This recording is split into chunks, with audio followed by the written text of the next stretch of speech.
नमस्कार मित्रों, आज मैं नए बंद के साथ आपके सम्मुख प्रस्तुत हूँ और कुछ नए बंद जो अभी लिखे हैं जल्दी में ही उन्हीं को लेकर के आपके सामने आ रहा हूँ।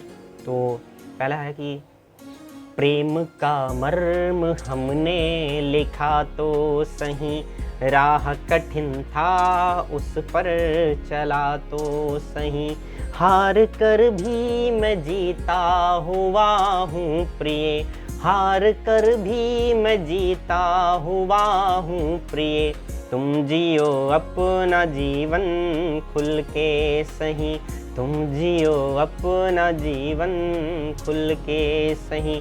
और उसके बाद मैंने लिखा था जो लड़के कमरे में बैठ के रोते हैं तो और उनके फिर बाद में उनको बहुत ज़्यादा दोस्त समझाते हैं, फिर वो धीरे धीरे अपने लाइफ में वापस आते हैं। मतलब जब वो दौर होता है छोड़ के कोई चला जाता है। तो मुद्दतों बाद मैंने जीना सीखा है, कि मुद्दतों बाद मैंने फिर से जीना सीखा है, मेरे चेहरे पर जो हंसी ना थी मुस्कान लाना सीखा है, मेरे चेहरे पर जो हंसी ना थी मुस्कान लाना सीखा है। जो लड़का एक कमरे में फूट फूट कर रोता था, जो लड़का एक कमरे में फूट फूट कर रोता था, उसे उसी के दिल से प्रेमानंद दिलाना सीखा है, उसे उसी के दिल से प्रेमानंद दिलाना सीखा है। कुछ लोग यहाँ किरदार निभाने आए होते हैं बट वो किरदार निभाते हैं, यानी कहने का तात्पर्य कुल मिला करके ये है कि किरदार निभाना सभी को ही है, पर वो जब कोई छोड़ के चला जाता है और फिर अपना जीवन बर्बाद कर ले तो ये गलत है। तो उसके लिए उन लोगों के लिए लिखा है मोटिवेट करने के लिए कि क्या तुम यहाँ किरदार निभाने आए हो, क्या तुम यहाँ आंसुओं का सैलाब बहाने आए हो। अरे मत रो इन पाषाण हृदयों के सामने यहाँ, अरे मत रो इन पाषाण हृदयों के सामने यहाँ, क्या तुम यहाँ ज़िंदगी बर्बाद करने आए हो, क्या तुम यहाँ ज़िंदगी बर्बाद करने आए हो। और बहुत सारे लोग यहाँ आजमाए नज़र आते हैं, प्रेम में आजमाया ही जाता है व्यक्ति, एक्चुअली कोई छोड़ के चला गया तो बहुत सारे लोग ऐसी प्रतिशत हमारे भारत की सबसे ज़्यादा है। तो उनके लिए कहा गया है कि हर शख्स यहाँ आजमाया नज़र आता है कि हर शख्स यहाँ आजमाया नज़र आता है, हर शख्स यहाँ सताया नज़र आता है। चेहरा बनाए बैठे हैं खुशनुमा सा, चेहरा बनाए बैठे हैं खुशनुमा सा, वो दिल पर चोट खाया नज़र आता है, वो दिल पर चोट खाया नज़र आता है। तो ये लिखा था। और एक पंक्ति लिखी थी कि लड़का अपने प्रेम में प्रेमिका को सब कुछ दे चुका होता है, यहाँ तक कि वो अपना जीवन भी दान कर चुका होता है। तो ऐसी अवस्था में बात हो रही है कि क्या क्या वो हार चुका है, क्या क्या वो दे चुका है तुम्हें। उसके पास कुछ नहीं था भाई, गरीब लड़का था, आप अमीर थे, तो ऐसे अवस्था में उस व्यक्ति के पास कुछ था ही नहीं तो देता क्या, तो जो था उसने वो सब कुछ दे दिया उसको।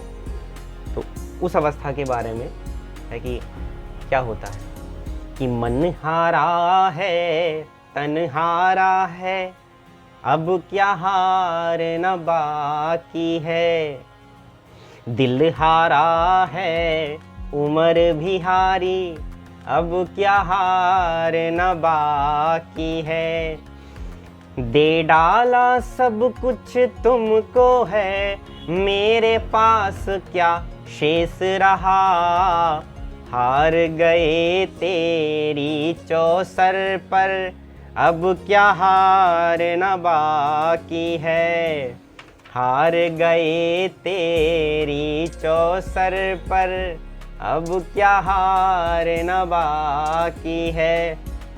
उसके बाद में मैंने अभी जल्दी में ही लिखा था 14 तारीख को, तो और एक उससे पहले लिखा था एक दिन पहले कि तुम ये थोड़ा सा देखना पड़ेगा कि तुम तो जी रही गैर के संग, कि तुम तो जी रही हो गैर के संग, हमारी बर्बादी का मंजर बन गई, जो खुदा से बढ़कर सोचा मैंने, जो खुदा से बढ़कर सोचा मैंने, तो हमारी आंखों का समंदर बन गई, तो हमारी आंखों का समंदर बन गई। और लिखा था कि बड़ी तकलीफ़ें हैं, बड़ी तकलीफ़ें हैं ज़िंदगी में, कोई अपना समझकर हाथ थाम लो, कि बड़ी तकलीफ़ें हैं ज़िंदगी में, कोई अपना समझकर हाथ थाम लो, हर पल बिखरता जा रहा हूँ, कोई प्यार से गले तो लगा लो। हर पल बिखरता जा रहा हूँ, कोई प्यार से गले लगा लो। ये बंद इतने ही लिखे थे और शीघ्र आप लोगों को मेरी नई कविता जिसका नाम है,